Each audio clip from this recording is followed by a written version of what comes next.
was world champions. So I took pride, like my countrymen, as we competed internationally and we grew in confidence.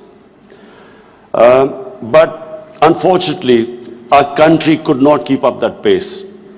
Countries have, life of a country is in cycles. It's never in a straight line.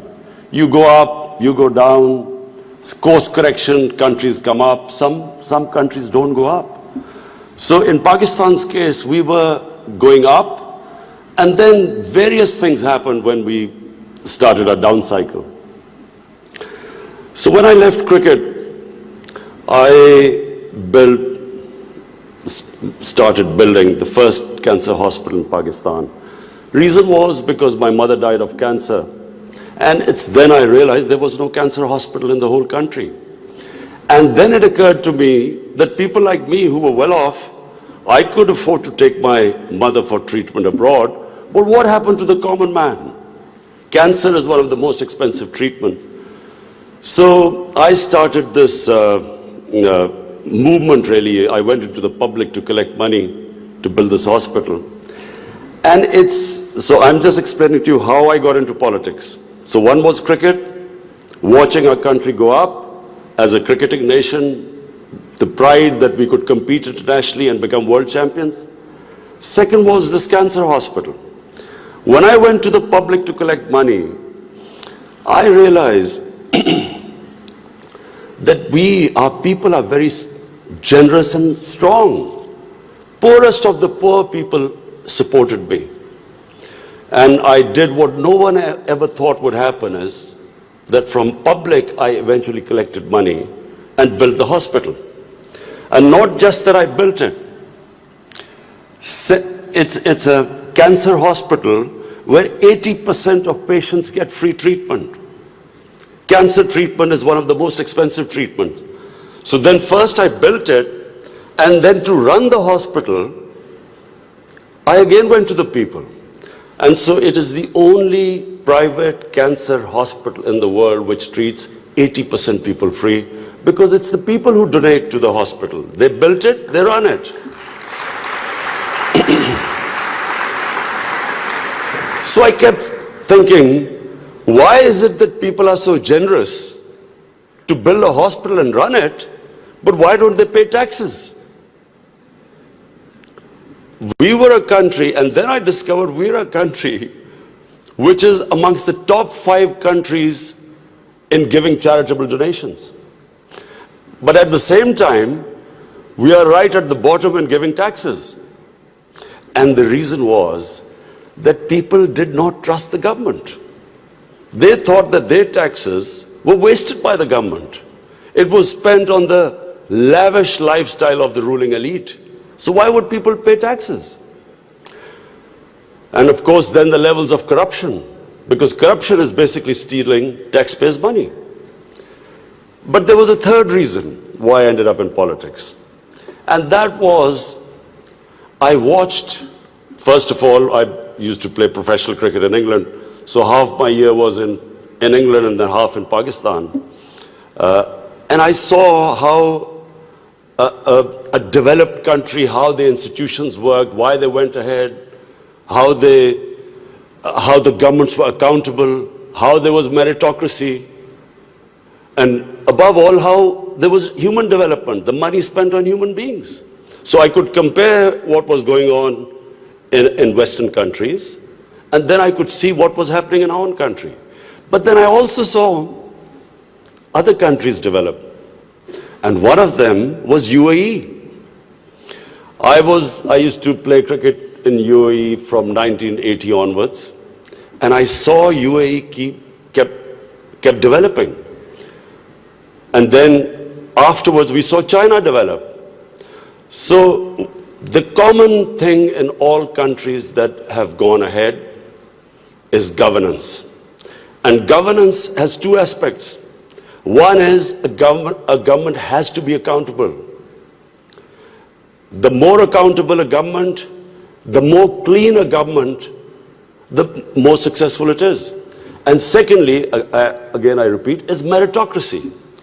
The better the system of getting the best talent to the top, the better the country. Let me just give you a sporting example. Australia is the most successful cricketing country in cricket history of over 200 years, because Australia has the best system of bringing its talent up. Pakistan, in my opinion, and I'm not prejudiced, I understand cricket better than probably everyone in this hall. Pakistan has the greatest talent. Of all the countries I've played, I've never seen as much talent as in Pakistan. But we do not have a system of bringing that talent up. So what's the point of having great talent if you do not have a system of meritocracy which brings the talent up? And that's in every field. In the 60s, the reason Pakistan went up, because our civil service exam was the toughest. It was the most, all the young people wanted to go into Pakistan civil service. It was the toughest exam. We had the best talent that came up. And in 60s, the reason we progressed, one of the main reasons, was a civil service of very high quality. And gradually, as our system of merit went down, so did the country. So I wanted Pakistan to go up. And as I said, I saw UAE going up. The way each year you came, it changed. It got better and better. And similarly, and of course the greatest example is China. For me, the thing about China which is just remarkable, no nation in the history of mankind has done what China has achieved. In 30 years, they have brought 700 million people out of poverty. It is just a phenomena which has never happened in human history. And of course, my motivation, again, of the Pakistan I wanted to see was based, and I am a student of history, Islamic history especially, was on the Prophet, or Prophet, peace be upon him, the state of Medina, which he created. Now, why do I say the state of Medina? Because the state of Medina laid the foundation of one of the greatest civilizations in the history of mankind. The principles that found the foundation of the state of Medina is what, for the next 700 years, was the greatest civilization on earth. And what were those principles? The state of Medina was founded on incredible principles of justice and humanity. It was the first time a welfare state was made, a state that took responsibility of the weak, what China has done right now. That was the state of Medina, where first time a state took responsible for its poor, its weak, its orphans, its widows. In the state of Medina, the first time pensions were created. Old people were also, it was a humane state. And secondly, there was justice, rule of law. These were the two main things. And the third thing, the Prophet of Islam, peace be upon him, made seeking knowledge a sacred duty. The word was that even if you have to go to China to seek knowledge, you must. Those days going to China meant not coming back. So the emphasis on seeking knowledge. For the next 700 years, all top scientists were Muslims. And that was the state of Medina. It laid that foundation. And then the way minorities, other religious people were treated. The Prophet signed famous, the Misak-e-Medina. There's still a letter in St. Catherine's Church which was signed with the Christians, that your places of worship will be, till the end of time, they will be protected by Muslims. Secondly, that no forcible conversions would be in Islam. Thirdly, the Prophet's last sermon, it is a charter of human rights. It's about how human beings are equal. So it was a humane state created, rule of law, emphasis on education, that led to the growth of Muslim civilization. So this is, in Pakistan, we want the same basis of our state, the rise of what I believe, the way our country will rise, it will go back to those principles. We must, number one, have rule of law, everyone equal before the law. State must be accountable. We must have a welfare state where the state must take responsibility of its poor people. Half our population is on the poverty line or just above, and about 25% are below the poverty line. The state must take responsibility. All policies of the state must be, like in China, how do we lift the people from the bottom? And the most important thing is that we must, in Pakistan, start a reform program. Reforms are painful, but it is essential if we have to get out of our current problems. So, first of all, I joined politics in '96. From '96 to 2013, there was a very small party. Most of the time it was one step up and 3 steps down. The first election I contested, we were wiped out. Second election, 5 years later contested, we had only 1 seat. Third election, we boycotted, and most of the time people made fun of me, thought we would never make it, because I'm an outsider. I wasn't from the political class. But one big lesson from sports which I learned, you only lose when you give up. So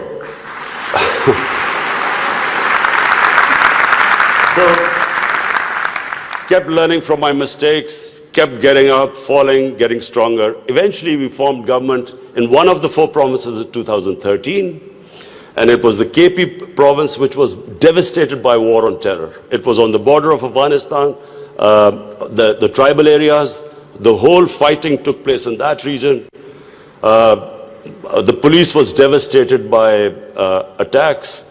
We had 70% of industry closed, and KP has a reputation that they only give you 1 chance.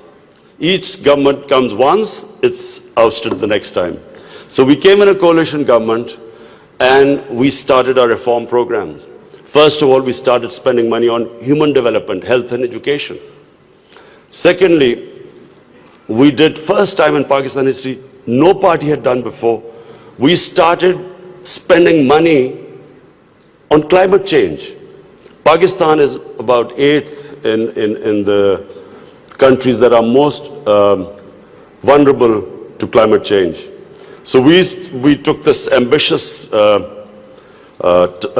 mission of planting 1 billion trees in 5 years. And then we reformed the police, depoliticized our police, depoliticized our bureaucracy, and then started tourism. Because KP has a lot of tourist sites. It was the center of Buddhist civilization, so religious tourism, but we have the best mountain scenery there. So anyway, by the end of 5 years, we had half poverty in those 5 years. The poverty had gone half. And a province which never gave you a second chance, we came back with 2/3 majority in 2018. Not only did we win there, then we formed government in the last election. We got 17 million votes, which is the highest ever won by a party. And so now we have our reform agenda. And as I repeat, reforms are painful. You know, when you take reforms, when you make reforms, people suffer. They go through difficult times. It's like a surgery. When you conduct surgery, for a while, the patient suffers, but then he improves. The worst thing that can happen to a society is that you keep postponing reforms because of the fear that you will have opposition, the vested interest will stand up, and you don't do reform. So we've started on an ambitious reform program. That's number one. We are trying to change improve all our economic policies. We have trying to cut down our fiscal deficit. We are trying to improve exports, cut down our imports. We have unfortunately had to raise bills because we came up with, when we got into power, we had massive fiscal deficit and current account deficit. So we are doing that. But in my opinion, Pakistan now has a chance. Already we are seeing optimism. Investors are coming into our country. We feel that this is the time that Pakistan will take off. The most important thing, and while talking to Sheikh Mohammed last time, he told me something very interesting. He said that you must allow businesses to make money. Investors must make profits. And the reason is simple. If people don't come into business for charity, they come into business to make money. So if they can make money, more people come and invest. So this is what we've done. We have started working on ease of doing business, making it easier for people to do business, easier for the investors. We are changing our tax laws, which were very cumbersome. So we are conducting a series of reforms. And already we're seeing the signs of the country improving. But most important, Pakistan has the best tourist potential. At the moment, we have hardly any tourism compared to other countries. But Malaysia, with just beach tourism and resorts, Malaysia has $22 billion it makes from tourism. Turkey, with beach and historical sites, beach tourism, Turkey has $42 billion from tourism. Now, Pakistan has probably one of the best mountain scenery anywhere in the world. Half the world's highest peaks are in Pakistan.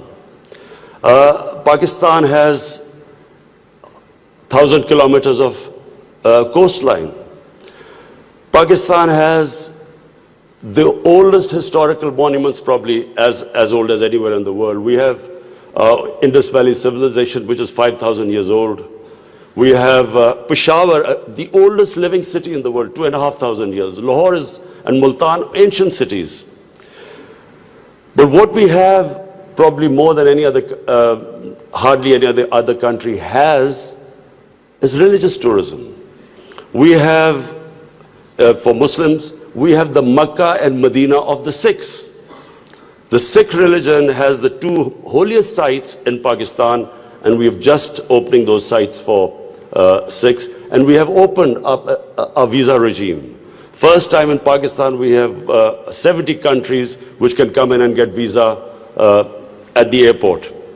We also have, I mentioned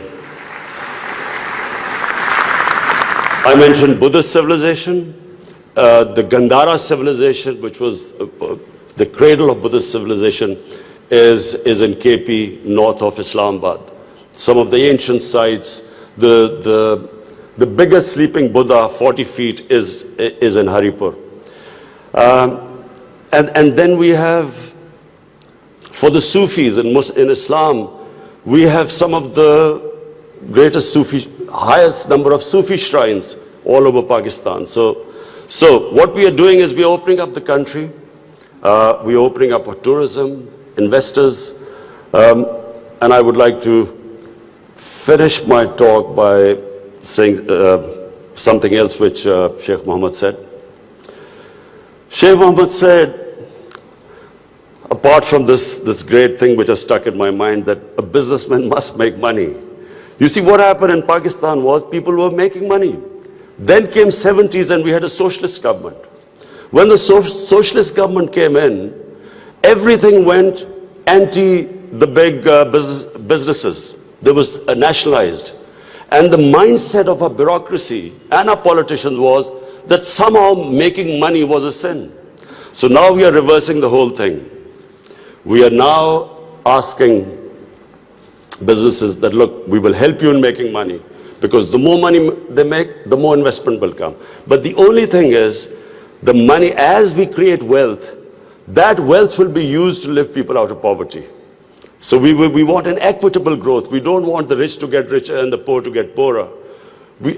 I'm really against this neoliberal economics where you have 62 people owning as much wealth as 3 billion people on this earth. I think that the distribution of growth should be equitable. But the last thing I wanted to say about what Sheikh Mohammed, I still remember. It's very important that to take risks in life. Sheikh Mohammed said that when 9/11 took place, he immediately called up Sheikh Ahmed and Emirates Airline and said, buy aircrafts and engines of aircraft, because everything went down, prices of planes went down, people were not flying as much. This is the key, in my opinion. This is the difference between very successful people and people who don't take risks. I have played 20 years of international cricket. I saw a lot of players with a lot of talent, but they never made it big because they were scared of losing. They would not take risks. Players with less talent, but that ability to take risks, chances, they also had bad times. But eventually, the ones who took more chances and risks were the ones who made it big. This is the time, my last word is to the investors. This is the time to come to Pakistan when it is just going on the upswing. This is the time to invest in the country. And don't miss the boat. Thank you.